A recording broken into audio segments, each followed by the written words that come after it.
नमस्कार, स्वागत है आप सभी का। आप देख रहे हैं बिजनेस आज तक। मैं हूं राजीव ढोंडियाल। बिजनेस आज तक में कारोबार जगत की हर छोटी बड़ी खबर से हम आपको कराएंगे रूबरू, लेकिन बुलेटिन की शुरुआत टॉप 10 न्यूज के साथ।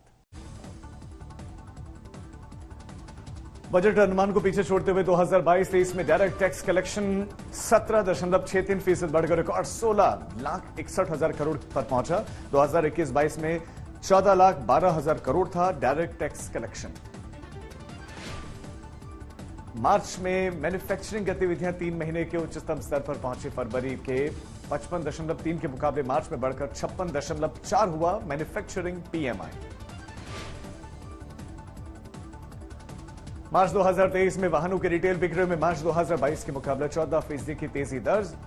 ट्रैक्टर के अलावा सभी कैटेगरी में डबल डिजिट में उछाल दर्ज।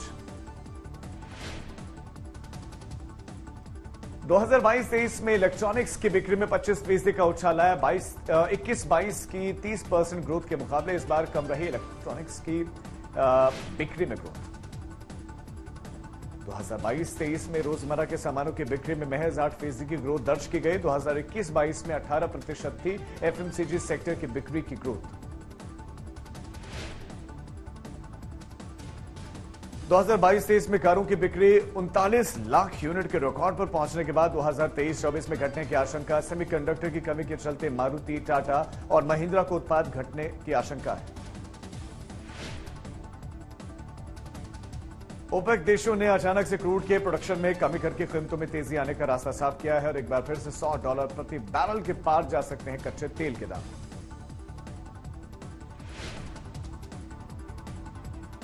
दो 2023-24 के पहले कारोबारी दिन अदानी समूह की 10 में से 8 कंपनीज के शेयर्स में गिरावट। नेटवर्थ $1.6 अरब घटने से अमीरों की लिस्ट में 23वें नंबर पर खिसके Gautam Adani. Business Network International के बिज फेस्ट के आयोजन में व्यापार के नए पहलुओं पर की गई चर्चा। बीएनआई के बिज फेस्ट में बिजनेस जगत की कई हस्तियों ने लिया हिस्सा। मेड फॉर ड्रीमर्स थीम के साथ सक्रानी ग्रुप ने इजी बिल्ड का मेगा लॉन्च किया और जिस कार्टून जिप्सम बोर्ड के लॉन्च में केंद्रीय मंत्री अर्जुन राम मेघवाल भी रहे मौजूद। आरबीआई की मॉनेटरी पॉलिसी कमेटी की बैठक शुरू हो चुकी है और 6 अप्रैल को इस बैठक के बाद रेपो रेट को लेकर बदलाव का ऐलान किया जाएगा।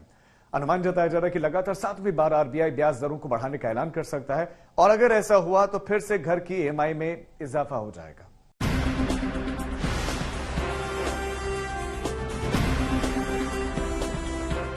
कारोबारी साल 2023-2024 की पहली आरबीआई की मॉनेटरी पॉलिसी कमेटी की बैठक सोमवार से शुरू हो गई है।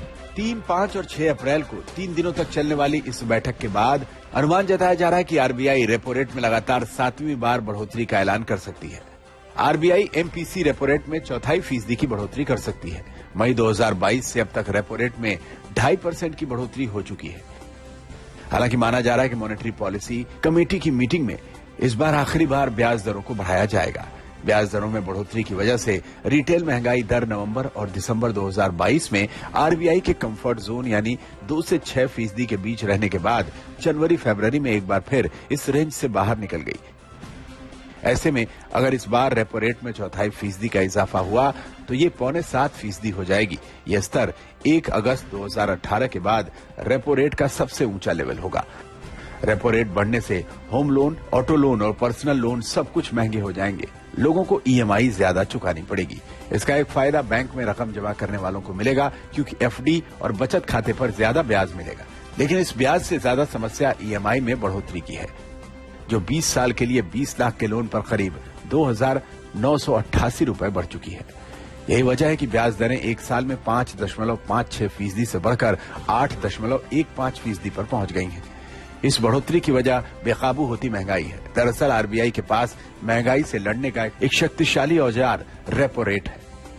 महंगाई के बहुत ज्यादा होने पर आरबीआई रेपो रेट बढ़ाकर इकोनॉमी में मनी फ्लो को कम करने की कोशिश करता है। रेपो रेट ज्यादा होने पर बैंकों को आरबीआई से महंगा कर्ज मिलता है। इसके बाद बैंक भी ग्राहकों को महंगा लोन देते हैं। इससे इकोनॉमी में मनी फ्लो कम होता है, जिससे डिमांड और महंगाई के घटने की संभावना बढ़ जाती है। आदित्य के राणा के साथ आज तक ब्यूरो। दशकों से दुनिया भर के मुस्लिम देशों को मदद करता रहा सऊदी अरब अब अपनी रणनीति बदल रहा है और क्रांतिकारी बदलाव लाने की तैयारी कर रहा है। दरअसल सऊदी अरब किसी भी देश को बिना शर्त अब लोन नहीं देगा और इससे मिस्र और पाकिस्तान समेत कर्ज मांगने वाले देश कंगाल हो सकते हैं। सऊदी अरब के एक ऐलान से अब दुनिया भर के मुस्लिम देशों में खलबली मच सकती है। दरअसल अभी तक मुस्लिम देशों में अपने प्रभाव का विस्तार करने की मुहिम के तहत सऊदी अरब ने पाकिस्तान से लेकर मिस्र तक को अरबों डॉलर की रकम बगैर किसी खास शर्त के दी है। लेकिन अब सऊदी अरब ने ऐलान किया है कि वो अपनी इस नीति में क्रांतिकारी बदलाव करने जा रहा है। इसका सबसे ज्यादा नुकसान मिस्र और पाकिस्तान को हो सकता है। इसकी वजह है सऊदी अरब इन दोनों ही कंगाल देशों से दूरी बना रहा है। सऊदी अरब के प्रिंस मोहम्मद बिन सलमान लगातार अब कड़ी शर्तें लगा रहे हैं और वो सब्सिडी को खत्म करने के साथ ही सरकारी कंपनियों को निजी क्षेत्र को सौंपने की वकालत कर रहे हैं। सऊदी अरब की रणनीति में बदलाव की वजह तेल की बिक्री से सऊदी अरब की कमाई में आई गिरावट है। यूक्रेन युद्ध के बाद तेल की कीमतों में भारी बढ़ोतरी के बाद सऊदी अरब 2022 में 28 अरब डॉलर के बजट सरप्लस में था। इस कमाई के बावजूद भी सऊदी अरब मिस्र, पाकिस्तान और लेबनान जैसे कर्ज मांगने वाले देशों के साथ सख्ती बरत रहा है। सऊदी अरब अभी भी विदेश में पैसा भेज रहा है, लेकिन उसका मकसद अपने मुनाफे के लिए अंतर्राष्ट्रीय निवेश है। इसके अलावा वो अपने यहाँ इलेक्ट्रिक वाहन जैसे उद्योगों को बढ़ावा देना चाहता है। जनवरी में दावोस में सऊदी अरब के वित्त मंत्री मोहम्मद अल जदान ने कहा भी था कि पहले सऊदी बिना शर्त सीधी मदद करता था, लेकिन अब ये देश इसे बदलकर बहुपक्षीय संस्थाओं के साथ काम करने की वजह से सुधार पर जोर दे रहा है। अभी तक मिस्र, सऊदी अरब और यूएई के पैसे पर बहुत ज्यादा निर्भर है, लेकिन तमाम कोशिशों के बावजूद सऊदी अरब की नीति में बदलाव नहीं होगा। सऊदी प्रिंस ने अपने पिता की गद्दी संभालने के बाद देश को तेल पर से निर्भरता कम करने की कोशिश की है। अब उनकी कोशिश देश को बिजनेस और संस्कृति का गढ़ बनाने की है। वो अब अपने साथी अरब देशों जैसे यूएई और कतर के मॉडल को अपने देश में लागू करने की कोशिश कर रहे हैं। इससे वो अपने अंतर्राष्ट्रीय प्रभाव को भी बढ़ाना चाहते हैं। खाड़ी देशों ने तुर्की को 5 अरब डॉलर की मदद की है, जिससे इस धुर विरोधी देश में भी सऊदी का प्रभाव बढ़ गया है। मोहम्मद बिन सलमान अब सऊदी फर्स्ट की नीति पर चल रहे हैं और देश में राष्ट्रवाद को बढ़ावा दे रहे हैं। सऊदी के इस बदलाव से पाकिस्तान जैसे देशों की मुश्किलें बढ़ गई हैं और उसे आईएमएफ से लोन तक नहीं मिल पा रहा है। आईएमएफ ने अब सऊदी और यूएई से लोन देने से पहले गारंटी मांग ली है। पाकिस्तान डिफॉल्ट होने की कगार पर है और अब सऊदी प्रिंस ने पाकिस्तान के प्रधानमंत्री शहबाज शरीफ और उनके भाई नवाज शरीफ को उमरा पर बुलाया है।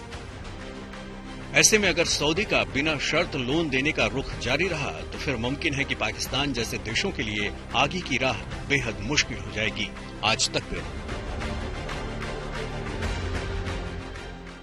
बिजनेस आज तक में आज के लिए बस इतना ही। आप देखते रहिए आज तक।